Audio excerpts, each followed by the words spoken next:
রবি 10টা বাজে, 10টা আসার কথা না আমার রুমে, 10টা বাজে তো আমার সাথে টাইমটা তো ঠিক রাখবি অ্যাটলিস্ট। এটা বুসকালি পেয়ে গেছি, বুসকালি পেয়ে গেছে, তুই এখন এখানে রুমে বসে আছিস তোর জন্য, সিমেস তুই চলে আসবা, আমি তোমার সাথে কথা বলার জন্য ডাকছি, তোমার সাথে আমার কোনো বিষয় নেই, আসো। কালকে লোকের ফোন দিয়ে বলে কি নাম হচ্ছে কি ইসমাইল, ভাই ইসমাইলের সাথে কথা বলে মনে হয় লোকের ওনার সাথে তো কন্টাক্ট করার কোনো ওয়ে, সুন্দর মতো এখান থেকে যাইতে চাই, পর একটা বাংলাদেশে গিয়ে সেটা পর একটা দেখাচ্ছি। প্রত্যেকটা মানুষ আমাকে মানা করছে, তুমি কেন এই প্রোগ্রামে যাচ্ছ, এই প্রোগ্রাম ভুয়া, এই প্রোগ্রাম এইটা, এই রবি তোমাদেরকে নিয়ে বিপদে ফেলবে, প্রত্যেকটা মানুষ বলছে। আমি তাকে এসএমএস বা ফরওয়ার্ডও করছি, বলে কে পাঠিয়েছে, আমি নাম সামনে এসে বলবো না, তো উনি তো সামনে এসে কথাই হয়নি। আমি না হয় ধরো আমার হাজবেন্ড আছে বলে আমার প্রবলেম হয় না, ও বাইরে নিয়ে নিয়ে আমাকে খাওয়াইছে, তো আজকে যখন মাসা আমি নাম সিরাতে না, আমি বলছি এই মেয়েটাকে খুঁজে রাখতেছেন, she is come with her husband। আর কি ব্যাড এক্সপেরিয়েন্স দেখো ভাইয়া, এই প্রথম আমার হাজবেন্ড আমার সাথে আসছে, এসে যদি এই জিনিসগুলো দেখে, ওর আমাদের মিডিয়া সম্পর্কে কেমন ধারণা হবে। ধরো আমার মা থাকলে আমার অত লজ্জা লাগতো না, কারণ আমার মা ও ফার্স্ট টাইম আসছে, ও তো আমাকে পরে বলবে যে তুমি কি সব উল্টাপাল্টা মানুষের প্রোগ্রাম করতে যাও। আপনাদেরই তো নাম হয়েছে, ওই যে ওই হোটেলের গুলো যে সকাল থেকে বিভিন্ন জন দেবাশিস সবাই আমাকে কল করে শুধুমাত্র ভাইয়ের কথা বলে। হ্যাঁ, তো আমি বলছি যে আমি তো আসলে ওনাকে চিনি না, আমার তো রবির মাধ্যমে পেমেন্টেও কথা হয়েছে। আমি যদি খারাপ হইতাম, আমি কিন্তু অন্যান্য জায়গাতে কি করি, আমি নিচে নামার আগে বলতাম আমার ভাই কিছু বলি যে একটা সময় টেলিভিশন আছে, সময় টেলিভিশন তো নিশ্চয়ই উল্টাপাল্টা প্রোগ্রামের মধ্যে গিয়ে ঢুকবে না, কারণ সময় টেলিভিশন তো একটা রেপুটেশন আছে, বাংলাদেশে যে নাম করা 2-3টার মধ্যে একটা। যখন সময় টিভি, আমি একদম সত্যি কথা ভাইয়া, যখন আমি সময় টিভির নাম শুনছি আমার বারবার মনে হচ্ছে আমাদের কি মান সম্মান দেবে, সময় টিভি তো আছে। এই একটা কথাই মাথায়, ও কিন্তু প্রফেশনালিজমের পরিচয় দিয়েছে, ও আমাকে বাংলাদেশি ফোন করছে যে ভাই তুমি কি যাচ্ছ, স্বাভাবিক ওদের নেতা আমি ওদের ভোটে নির্বাচিত আমি শিল্পী, স্বাভাবিক অভিভাবক থাকলে তখন কেমন লাগে, আমার সাথে যদি ফারুক ভাইরা থাকতো বা রিফজল ভাইরা থাকতো, আমি আরো একটু মানে মানসিকভাবে ভালো লাগতো না, যে সিনিয়ররা তো তো জানে যে জায়েদ ভাই যাচ্ছে, আমি বলছি তুমি যাও, কোনো অসুবিধা নেই, আমি ঠিক কিন্তু আমাকে শিওর দাও করে আমি বলছি ঠিক আছে, রবিরে বলেছি যে তুমি অবশ্যই সবকিছু ওখানে ক্লিয়ার করে নিছে, আমার এটা লাগবে, এটা হইলে আমি শো যাব, ভাই আমি না যাব না, তোমাদের যে প্রেসার মনে হয় আমাকে নিও না। আমার পয়েন্ট যে আমাকে আমার তুমি শিল্পী নিয়ে তো মিসগেট করতে না, অর্গানাইজ করতে না, যে আমি এসে এক্সট্রা বলছি তা তো না, বলে আসছি রাইট, যে আমার এটা করলে হবে, নালে আমি আসব না। যদি না 4টা এখন আমার এটা ভাইয়া রাতের মধ্যে কালকে আবার প্ল্যান করছি একটু বাইরে যাব। আরে ভাই তুই আমার সাথে তুই এরকম করতেছিস, না আসলে বলবে আসবো না, তাহলে আমার বল, আমি সেকেন্ডে আমি তো বল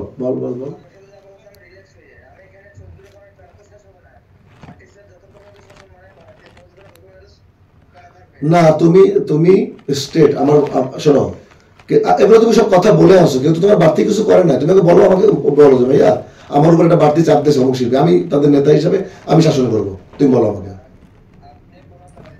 আমি না, আমার কথা বাদ দাও না, তুমি আমাকে কি বলছো যে তুমি আমার রিকোয়েস্ট রাখবা, মিমকে অবশ্যই তুমি 30 পর্যন্ত রাখার ব্যবস্থা করবো, ভাড়ার ব্যবস্থা, তুমি কালকে ওর চেক আউট করার আগে ওটা ক্লিয়ার করে দিবা, যেন ওর জন্য জামাই নিয়ে ছোট না রাতে, এটা অবশ্যই করতে হবে। তুমি আমাকে স্টেট বলছো ভাইয়া মিমের হাজবেন্ডকে আমি টিকিট দিচ্ছি এবং মিম 31 পর্যন্ত থাকবে এখানে, সেটা আমি ব্যবস্থা করবো, অতএব সেটা কথা নড়চড় কেন করবো, তো সেই আর খুচরা না, তোমারে বলছে স্টেজে যে রবি ভাই যখন ডাক দেয় চলে যায়, তো এই শিল্পীগুলো তোমার হাতের মধ্যে রাখবে, ভবিষ্যতে কাজে লাগবে, এদেরকে কেন তুমি ছোট করবে, কেন, কারণ কি? কালকে সকালে 12টার পরে ফোন দেয় যে আপনি রুম ছাড়েন, ও জামাইয়ের সাথে প্রেস্টিজে কি হবে, এটা তো রাতে সেটেল ডাউন করে ফেলবা, দরকার হয় ডাকাত থেকে টাকায় তুমি আনো, আর এটা সেটেল ডাউন করো, পরে আলটিমেটলি তো তোমার চিনে, তুমি এটা ধরা বন্ধ দেবা কেন, তুমি ধরা বন্ধ দিবা কেন, যে এভাবে তুমি এটা সমাধান করে দেবে রাতের মধ্যে, শেষ হয়ে গেল তো, যে ওখানে টাকা পাঠিয়ে দিয়ে বলবো যে 30 পর্যন্ত থাকবে, শেষ হয়ে গেল তো, তাহলে ঝামেলা কি পারলো, তো করতে হবে না, মেয়ে তো তোমার পেমেন্টের জন্য চাপ দেয় না, যে ভাই আমার পেমেন্ট দিতে হবে, আমি আসছি পেমেন্ট দিতে হবে, ও যে কমার্শিয়াল মেয়ে কিন্তু কমার্শিয়াল, প্রচন্ড কমার্শিয়াল মেয়ে, আগে টাকা নেয় তারপর ওঠে, আমি চিনি তো ভাই, তো আমি আমার শিল্পী জানি না, তো তুমি সাহেব তো এটা কেন করবো, ও দুটো কথা বলবে বাড়তি, ও আমার ফোন করতেছে, ওর হাজবেন্ডের কাছে ছোট হয়ে যাচ্ছে, এগুলো করা যাবে না তো।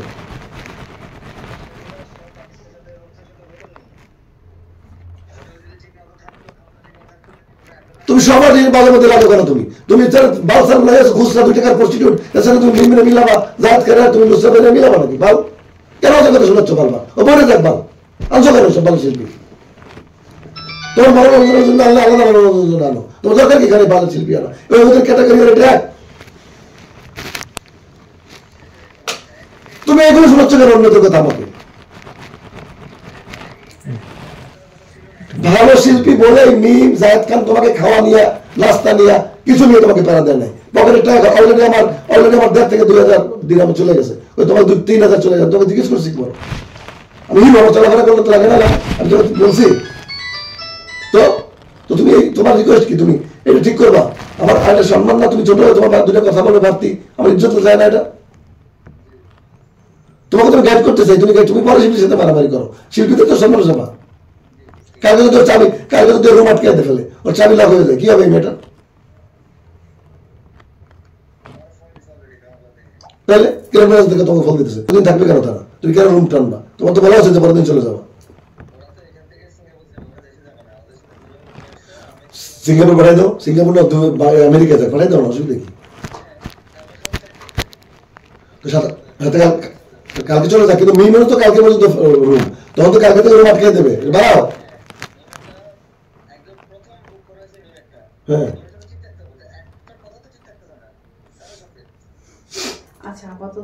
আচ্ছা, তো তুমি রবি দূর থেকে যদি বিক্ষিপ্ত ভাবে কথা বলা হয়, হওয়া উচিত কি? ঠিক আছে জায়েদ ভাই আসলে আমি তো থাকার কথাই না, তারপর থাকলাম। তুমি রবি তুমি আরে সেই যদি একসঙ্গে পাশাপাশি বসে শেষ করে ফেলো, তাহলে তো হয়। আমি একটা কথা বলি, এখানে নিচে জিজ্ঞেস করা হচ্ছে টাকা কত আসছে? 2600 দিরহাম। 2600 দিরহাম চাইছে। দাঁড়াও, বাংলা টাকা কত হয়? আমার কাছে ভয়েস এসএমএস আছে, উনি আমার রেমুনারেশনও আরো দিত 1 লাখ টাকা। ঠিক আছে, তাই আমি কেন রুম চেঞ্জ করবো? আই হ্যাভ অলরেডি মানি, আমার পেমেন্ট আছে। মানুষজন যে আমাকে এত বারবার করে বলছে আমি শুনি নাই, আমার একটু নিজের মাথায় বাড়ি মারতে মনে হচ্ছে ভাইয়া। আমি কেন আসছি? সনিও আমাকে বারবার খালি বলছে যে সবাই তোমাকে মানা করতেছে, মিম তুমি যাইতেছো দেখো তুমি কোনো ঝামেলায় পড়বা, বারবার আমাকে বলছে যে সবাই কেন তোমাকে। আমি ওইটা দেখার পর যখন জাহিদ ভাই বলছে যে মিম আমি যাইতেছি, তারপর গিয়ে আমি একটু, কারণ আসা আগ পর্যন্ত কিন্তু আমি ভয় ছিলাম। 15 তারিখে না আপনাদের প্রোগ্রাম ছিল, আমার ওই টাইমে ভাইয়া 2-3টা শো ক্যান্সেল করে ওইটা আমি রাখতে। হ্যাঁ, ইভেন তো ভাইয়া আমি বলি আমার কিন্তু সিস্টেম আছে কাজের। ধরো প্রোগ্রামে ঢোকার আগে আমি আমার পেমেন্ট নিই। আমি যে কালকে তোমার মানে ওদিন যে স্টেজে ওঠার আগে আমি যে রুমের থেকে বলতাম আমার পেমেন্ট না দিলে আমি নিচে নামবো না, তুমি দিতে বাধ্য হইতা না? তো আমি তো এটা করি নাই একটা জিনিসে যে না এই মানুষটা আমার সাথে বিট্রে করবে না, হয়তো চিটারি করবে না। তো ওই রেসপেক্টটা দেওয়া হয়েছে, সেটা যেন কোনোদিন নষ্ট না হয় ভাইয়া। এটা যদি নষ্ট হয় তাহলে খুব খারাপ হবে।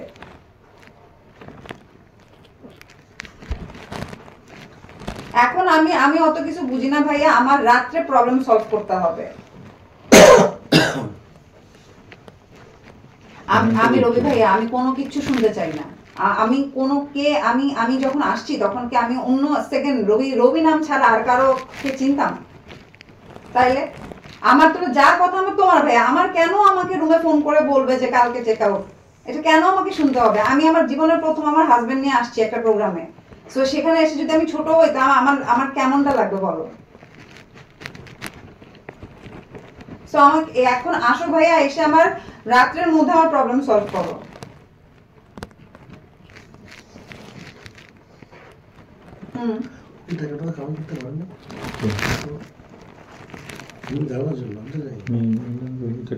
রবি ভাই আমি তো বললাম আমি কোনোটা শুনবো না, আমারটা আমাকে আমি তোমাকে বললাম তো যে তুমি কার সাথে কি, আমি ওটা কিচ্ছু আমার বুঝে না। আমার সাথে তোমার যে সম্পর্ক সেটা নষ্ট করতে দিও না। তো তুমি আসো, এসে এটা আমাকে রাত্রের মধ্যে প্রবলেম সলভ করো কথা। আমার প্ল্যান কালকে আমি আবার একটু দূরে 2 ঘন্টা ড্রাইভ করে যাই, ওরকম জায়গাতে ঘুরতে যাব। তো আমার প্ল্যান আমি সকাল 7টায় বের হবো আর 12টার সময় রুম চেক আউট করতে পারবো, তাহলে কিভাবে যাবো? হ্যাঁ, আমার তো ফ্লাইট জানোই, আমার যদি 2টার সময় ফ্লাইট হয় তাহলে আমার তো মিনিমাম রুম 10টা পর্যন্ত লাগবে রাত। টিকিট তো তুমিই কাটো, টিকিট তো আমি কাটি নাই। আমার আসো, আমি না আসলে আমি তো বের হবো না। আমার এসে আমার এটা করলে আমার টেনশন ফ্রি হবে। কি ঠিক আছে রবি ভাই, কতক্ষণ লাগবে আসতে বলো?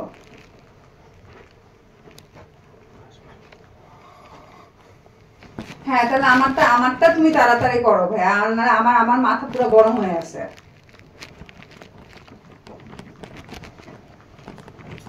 সব ঠিক আছে রবি ভাই, আমি এগুলা বলবো তাহলে আমি তো তোমাকে বললাম যে আমি যদি ওইরকম হতাম, আমি আমার পেমেন্ট আমার যে তোমার সাথে যে কথা হইছে 1 লাখ টাকা, ওটাও তো আমি বলতাম আমাকে স্টেজে ওঠার আগে টাকাটা দাও। আর জীবনও মনে করে আমার নাম তো নাই, মান সম্মান সব যাবে। বাংলাদেশে কোনো আর্টিস্ট আর জীবনে তোমার ফোন ধরবে না। আমি নির্মাণের সম্মান করব বলছি না না, আমি আমার বিশ্বাস করবে মনে করে এসে না দিদি আমি সারাক্ষণ আমি বলি সকাল থেকে কিন্তু আমাকে প্রত্যেকটা আর্টিস্ট কল করছে, আমি কি একটা বারের জন্য কিন্তু আমার কথা আমি কেন বলি নাই, আমি দেখতে আমার সাথে কি হয়, বিকজ আমার সাথে যদি কিছু না হলে আমি কেন তোমাকে ফোন দিব, আমি কেন শিবলি ভাইকে ফোন করবো, আমি দেখবো আমার কাছে কি হইতেছে। হ্যাঁ আমাকে যখন রাত্রেবেলা ফোন দিছে রুম ছাড়ো, তখন আমি আমার মেজাজ খারাপ হয়ে গেছে, কারণ আমার বিশ্বাস ছিল অ্যাটলিস্ট আমার সাথে এরকম কিছু হবে না।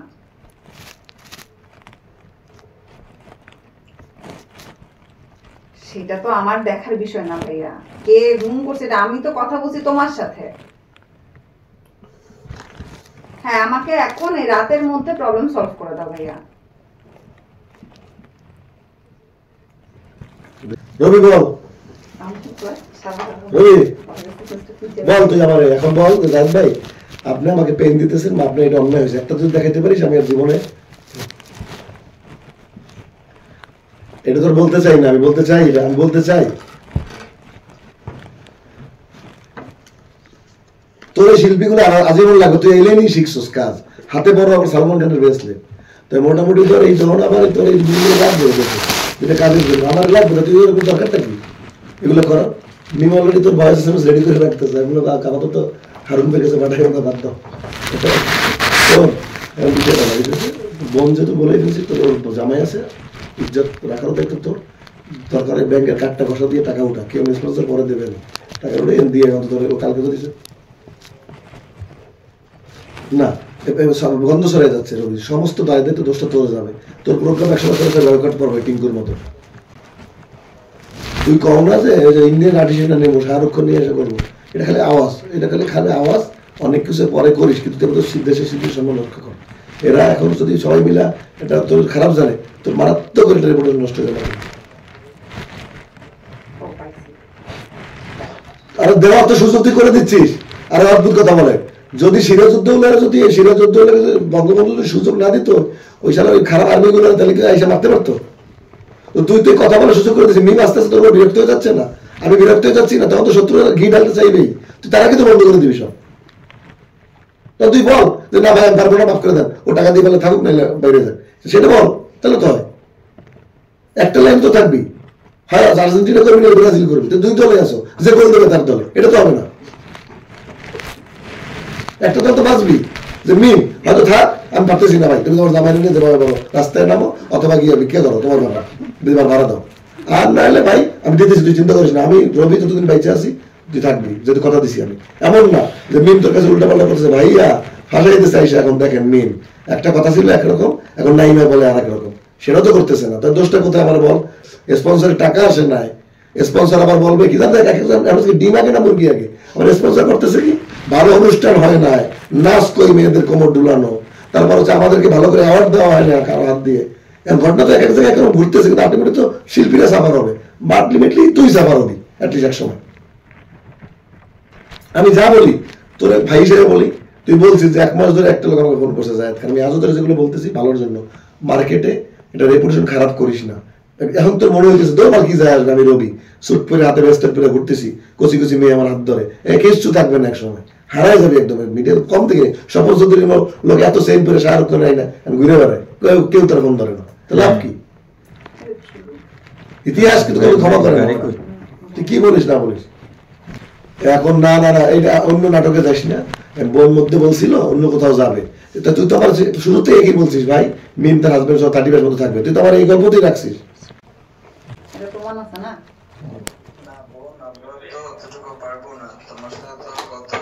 সবকিছু হবে, এখন এসে তুমি যদি বলো ভাইয়ের কাছে আবদার করো, আমি খুলে বলো, আমরা তো একটা ন্যূনতম তোমাদের যে যতটুকু সম্মান দেওয়ার জন্য অতটুকু রেডি করে রাখছি, এটা বলতে হবে না, এটা না বললেও আমরা তোমাকে দিতাম।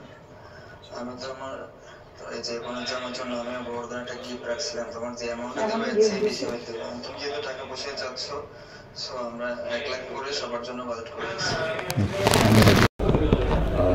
রবি চৌধুরী আপনার উপর ব্লেম দিচ্ছে, এটা নিয়ে না কথা বলতে না সামনাসামনি কথা বলেছি কি ভাইয়া দেখেন, প্রথম দিন থেকে ধরেন আজকে সকাল পর্যন্ত যা হয়েছে ওইটা না কোনোভাবে আমরা কামড় খেয়ে সহ্য করে গেছি, বাট আমাদের আর্টিস্ট যখন রাস্তায় নেমে গেছে, হোটেল থেকে যখন নামাই দেওয়া হয়েছে, রাস্তা নামছে, এইটা না খুব বড় ধরনের crime. It's not a mistake, it's a crime. কিন্তু আপনার সাথে কিন্তু আমি এই নিয়ে কোনো কথা বলিনি না। কেন কথা বলিনি? বিকজ আমাদের কি কন্ট্যাক্ট পারসন ছিল রবি চৌধুরী ভার্বালি। তো সেই জায়গা থেকে রবি চৌধুরীর সাথেই শুধুমাত্র কন্ট্যাক্ট করে গেছি, কিন্তু জানতেও চাই না। That's none of our business, বুঝছেন? অনেক রকমের হ্যারাসমেন্টের শিকার আপনারা ডেকে আমাদেরকে করছেন, এটা আপনি করেন সে করে আমি জানি না, বাট আমরা কিন্তু সবাই কন্ট্যাক্ট করছি রবি চৌধুরীর সাথে, এবং রবি চৌধুরী কিন্তু প্রত্যেকটা পার্সনকেই আপনার ব্লেম দিচ্ছে যে টাকাটা আপনি চুরি করছেন, মেরে খেয়েছেন, আপনাকে পাওয়া যাচ্ছে, বুঝছেন ভাইয়া? সো একটু আপনাকে এক্সপ্লেইন করি। সো হয়েছে কি যে আপনার সাথে এখন বসলাম, আপনি বলতেছেন তার কথা, সে বলতেছে তার কথা, কিন্তু ভাইয়া আমার বাংলাদেশের আর্টিস্টগুলো কিন্তু রাস্তায় ছিল আজকে, ইউ নো দ্যাট। দেখেন আপনি আমাকে চিনেন না, বাট আমি কিন্তু মোটামুটি ঢাকার শহরের ভালো একটা নাম ফ্যাশন ডিজাইনার। আমার কাপড় নিয়ে পড়ছেন, আমার ম্যাগাজিনে হয়। আমার খারাপ লেগেছে কি জানেন? আপনি আমার ব্যাপারে কিছু জানেন, আমি টাকা দিয়ে এসেছি, আর্টিস্টটার নামে আপনাদের কাছে পেমেন্ট পাবে, আমি কিন্তু একটা ইনভেস্টর, আমাকে যে টাকা দেওয়ার কথা বলেছে আমাকে টাকা দিয়ে এসেছি, আমার একটা কমিটমেন্ট আছে। সে কি করেছেন দেখেন, গতকাল রাতে যে আমাকে যদি ডেস্ক থেকে বলা হয় আপনার পাসপোর্ট স্পেসিফিক বলছে আমি সবার পেমেন্ট করব, বাট আমি M114 এর পেমেন্ট করব না। তোমরা তার পাসপোর্ট জব্দ করো, তোমরা তার পাসপোর্টটা রাখো।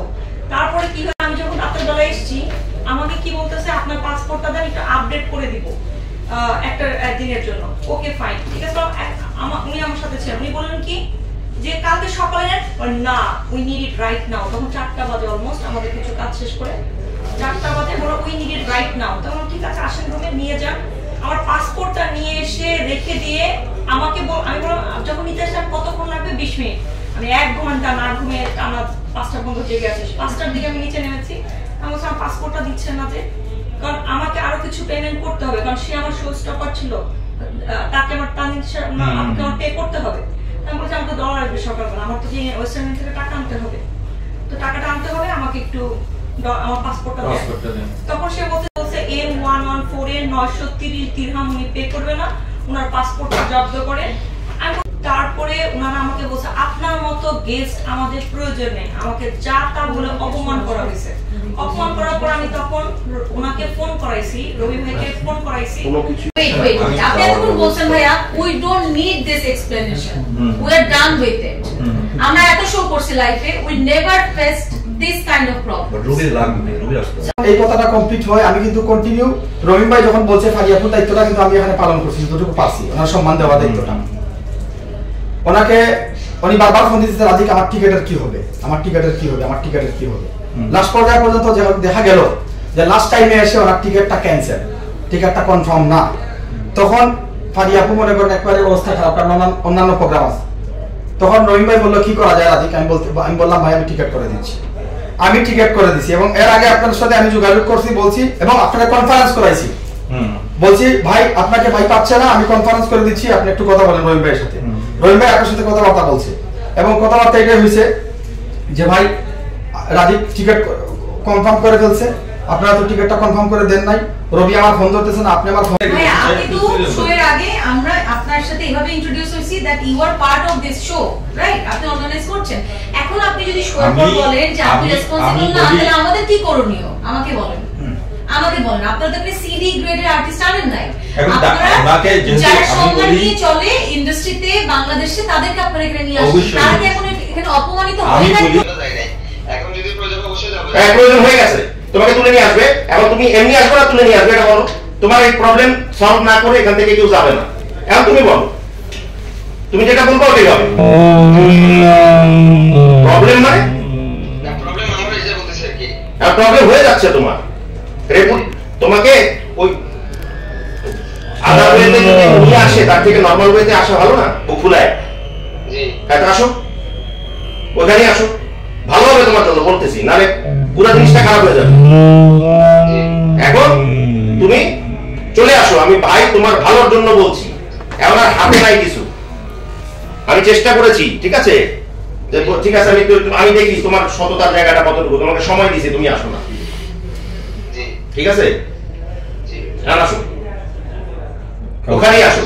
আর যদি তুমি না আসো, তোমার উপস্থিতি হবে, তুমি এমনি আসো, আর নাহলে তোমাকে উপস্থিত করা হবে। এখন তুমি কি করবে তোমার বিষয়, যাও, আমরা তো আসিসই।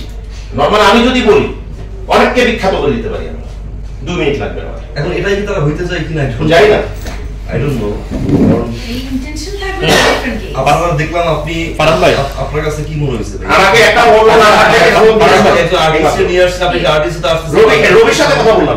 হ্যাঁ, মানে সে ফোন দিয়েছে। আচ্ছা আচ্ছা, তাকে আমি বহুবার ফোন করেছি, সে এই ফোনটা আমার দিল, তার আগে আমার মেসেজে কথা হচ্ছে, আমি বারবার বলছি যে তুমি আসো, তুমি আসো, আমরা এখানে যাচ্ছি। আমি তো জানি না, আমি তো জানছো না, এখন তো জানছো, আসো।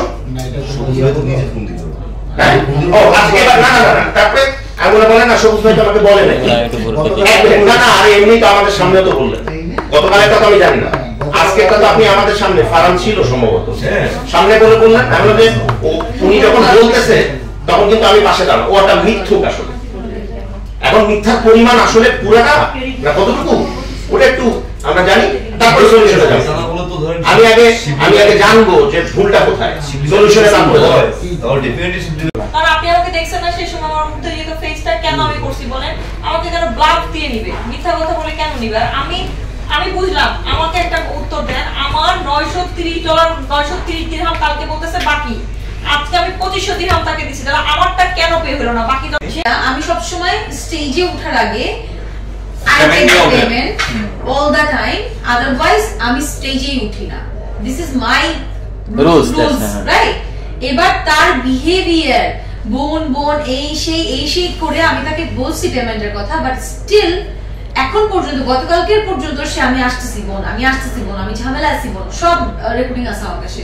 কথা তো বলা যাচ্ছিল না, আমার বোটিং ছিল না, তো ভয়েস রেকর্ড পাঠাইছে। আচ্ছা, ওই ভয়েসগুলো আলটিমেটলি কি হয়েছে, আমি মানবিক দিক থেকে আমি স্টেজে উঠে গেছি, তারপর থেকে তার আরো খবর নাই। তারপরেও কিন্তু আরো 10 জনের কানে কিন্তু খবর গেছে বাংলাদেশে।